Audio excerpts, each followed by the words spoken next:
बारामती येथील पेट्रोल पंपाची उधारी 2 कोटी झाली. 2 कोटी झाली.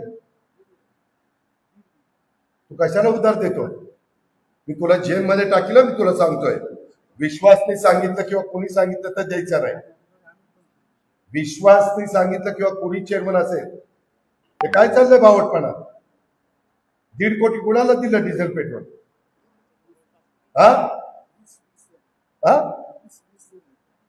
कोण 20 जण आला येडी का काय रे?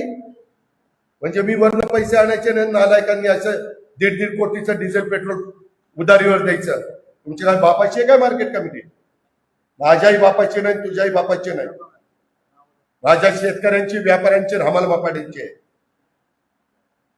किती दिवस झाले बा तुम्ही काय करता रे? हजामती करता.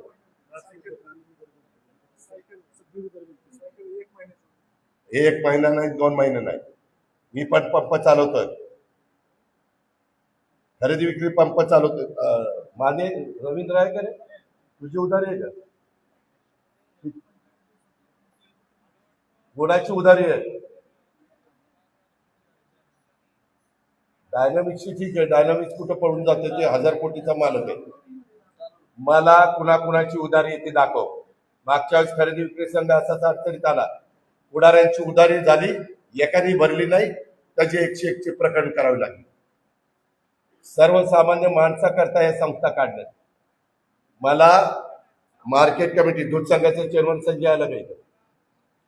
संजयला सांगा, यादव त्याचे पण 5-6 पंप झाले. कुणाकुणाची किती किती उदाहरणे मला कळलं पाहिजे.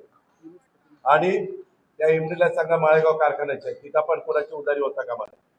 सोमेश्वरला पण सांगा, खरेदी विक्री छत्रपतीला पण. छत्रपतीला तर चेअरमन देणारच नाही.